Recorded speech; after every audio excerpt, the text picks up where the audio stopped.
I need to share a story I don't tell often. Picture a successful consultant. She's in her early 30s, driven and hungry.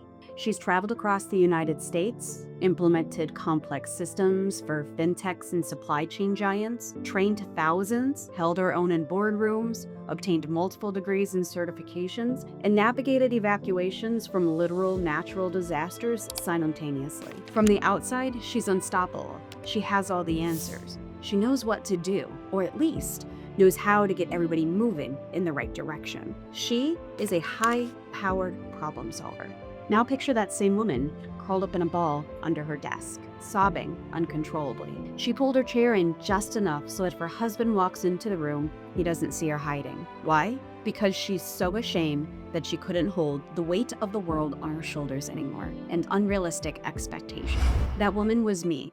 And I didn't know it yet. I just thought I was having a rough patch. It took me years to realize that I wasn't just overwhelmed. I was in full-blown burnout. And if you're watching this and any part of that story made your chest tighten for yourself, I want you to know that I see you. If you are a founder, partner, or any other variation of small business owner who feels like a wounded animal hiding in plain sight, putting on a mask of success while falling apart behind closed doors, you are not broken. You are burned out, and you are not alone. I'm Summer, founder of Driven Connection. Today, we aren't talking about productivity hacks or KPIs. Today, we're talking about survival.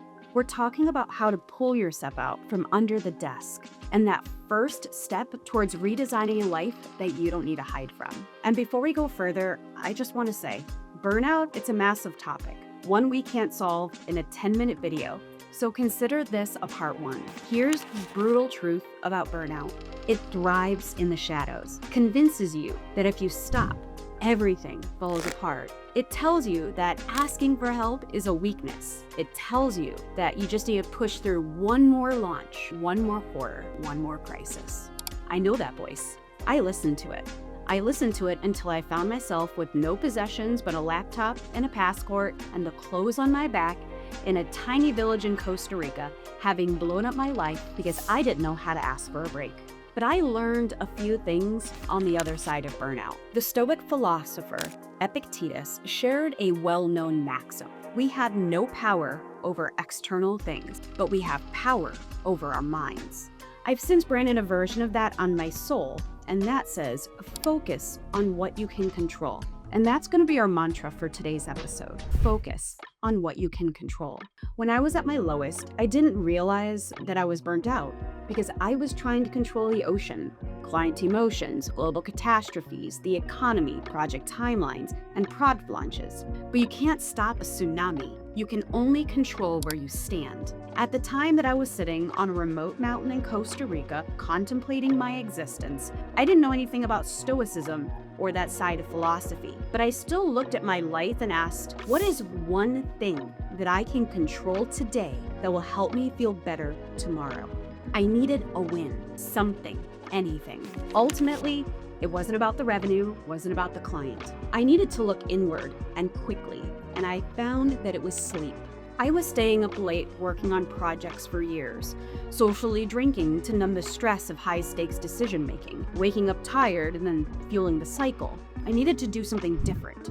I finally said, I can control what time I go to bed. That was it. That was my only goal, to get me moving in the direction that I desperately craved.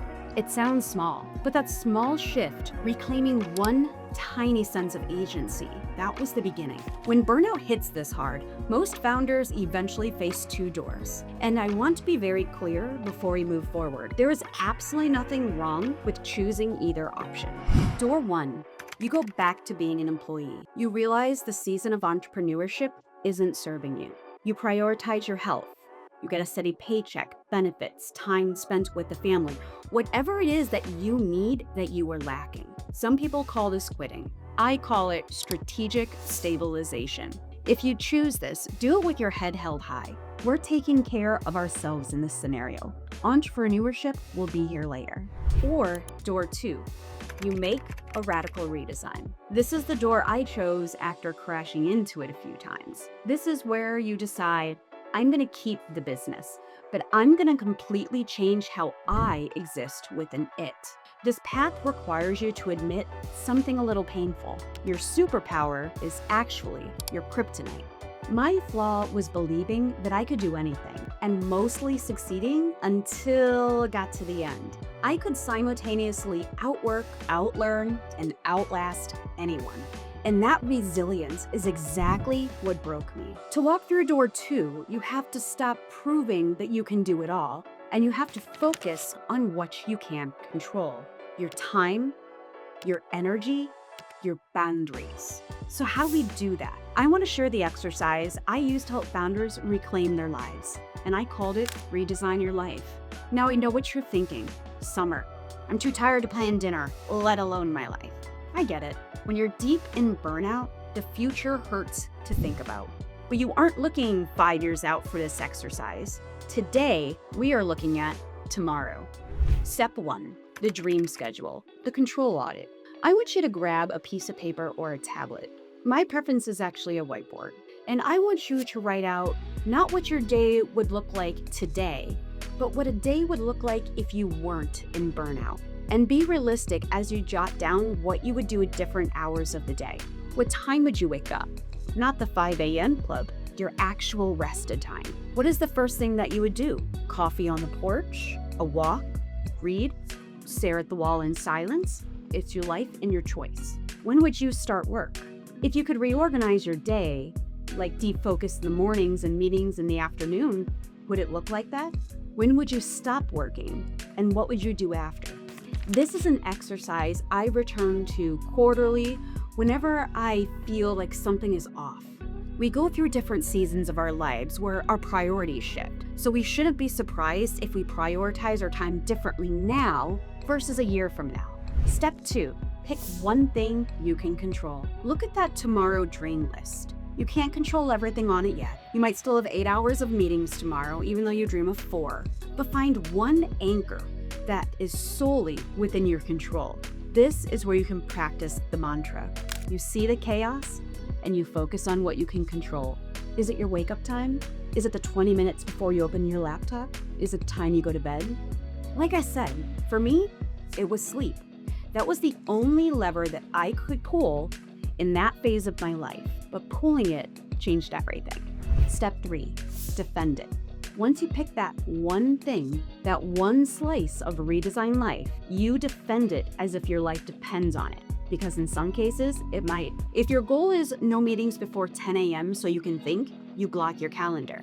If your goal is dinner with my family, close your laptop at 5:55, dinner starts at 6. By reclaiming 1 hour, you prove that your brain isn't a victim to your business. You are the owner of it. Small steps lead to big change. And I know this does feel small, but you cannot solve burnout with a vacation. You solve it with a lifestyle shift. I want to be real with you. Severe burnout doesn't get fixed in a weekend. Speaking from experience, it can take years for your brain and body to fully recover. This is why this one step is so critical. It's the physical act of focusing on what you control. This is just the tip of the iceberg, but we have to start somewhere. Once you stabilize, we can begin building other systems in your business, as you'll have the capacity to lead the change that's actually required for it to take. And then we build the structures that stop burnout from constantly knocking on your door. But it starts with one anchor, just that one anchor, and then a second thing you can control, and then a third. Eventually, we will build a business that protects you instead of draining you. If you're watching this and you're under that desk right now, please give yourself some grace. You have been carrying so much on your own for so long. My challenge to you this week is very simple, and it's not a business metric. Write down your design day and pick just one thing that you can control tomorrow.